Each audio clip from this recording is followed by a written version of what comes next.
Well, usually I prefer to work alone, just because, I mean, I hate the sort of, I just like to make music. I don't like to really sort of talk about it much, which is why interviews are sort of quite difficult, like especially for electronic music, because I don't think it's the sort of nature of electronic music. It isn't meant to be talked about, really. And whereas like rock music and music with lyrics, basically,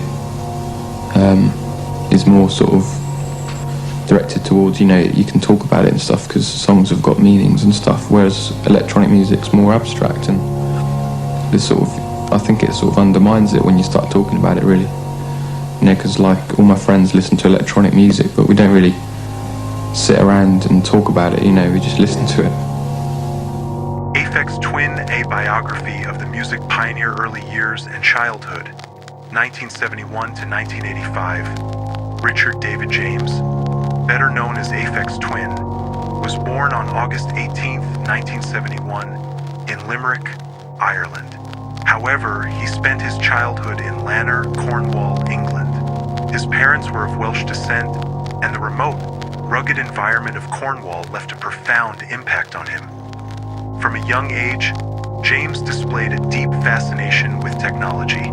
He would dismantle radios, modify cassette recorders, and experiment with sound manipulation. At just 12 years old, he began programming his own music using a Sinclair ZX Spectrum. One of the first home computers. One of his earliest discoveries was that he could alter sounds by reversing tapes, which sparked his interest in sound experimentation. Unlike many of his peers, James had limited access to mainstream music, which encouraged him to develop his own sonic identity. If you love deep dive artist biographies, make sure to like this video and subscribe for more. Early musical experiments, 1985 to 1991. At 14, James started producing his own music using affordable synthesizers and drum machines. A key piece of equipment in his early setup was the Casio SK5, a simple sampler keyboard that allowed him to capture and manipulate sounds. While still in school, he began DJing at local clubs and underground raves, often incorporating his own tracks into his sets.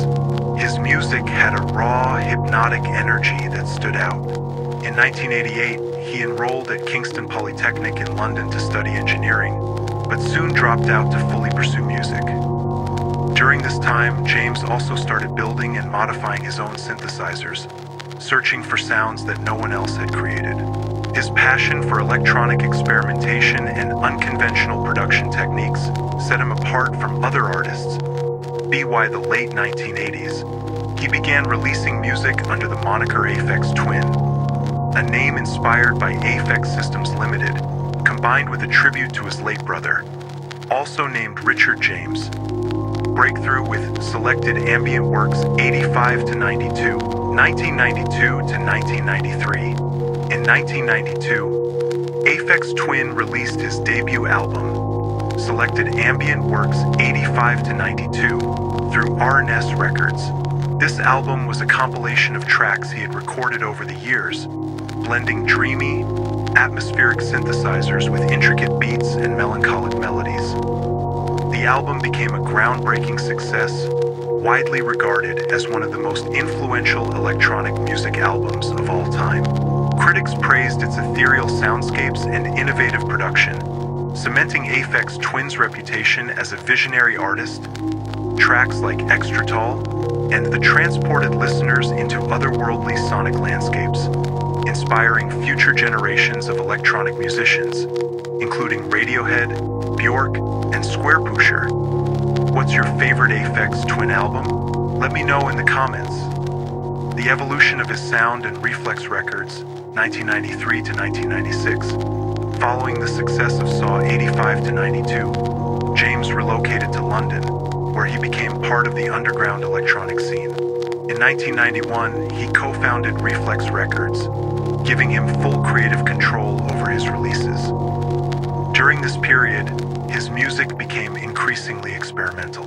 His 1994 album, Selected Ambient Works Volume 2, took a completely different approach, featuring eerie, beatless compositions inspired by lucid dreaming and synesthesia. In 1995, he released I Care Because You Do, which featured a chaotic blend of orchestral samples, distorted beats, and avant-garde structures. Around this time, he also started using his own face as a disturbing visual motif, altering it in grotesque ways for album covers and music videos. His 1996 album, Richard D. James Album, marked another radical shift. It featured hyper-fast breakbeats, glitchy textures, and playful melodies, a sound that later influenced genres like glitch, breakcore, and experimental drum and bass. The track Girl/Boy Song became a cult favorite, becoming a cultural icon. Come to Daddy and Windowlicker, 1997 to 1999. In 1997, Aphex Twin shocked the world with the Come to Daddy EP. The title track was an aggressive, distorted industrial piece, far removed from his earlier ambient work. However, it was the iconic music video, directed by Chris Cunningham, that pushed him into the mainstream. The surreal, nightmarish video featured monstrous children with James' face, screaming the song's eerie lyrics. It was a defining moment in music video history and solidified his image as an artist who defied conventions. In 1999, he released Windowlicker, one of his most famous tracks. The accompanying video, also directed by Cunningham, was equally bizarre, featuring grotesquely distorted faces and an absurd, hyper-stylized aesthetic. Windowlicker was both a satire of mainstream electronic music and a technical masterpiece, blending smooth R&B elements with intricate, unpredictable beat structures. If you love Aphex Twin's bizarre music videos, make sure to hit that like button. Hiatus and the Mysterious Drugs, 2001 to 2013. In 2001, Aphex Twin released Drugs, a double album featuring a mix of classical piano compositions and chaotic breakcore tracks. The album was polarizing. Some saw it as an experimental masterpiece, while others found it inaccessible. After Drugs, James disappeared from the public eye. Over the next decade, rumors spread about unreleased material and secret projects. Occasionally, he released music under aliases like the Tuss, but for many fans, it felt like he had vanished. The return of Aphex Twin, Cyro and Beyond 2014 present. In 2014, Aphex Twin made a stunning comeback with Cyro, his first studio album in 13 years.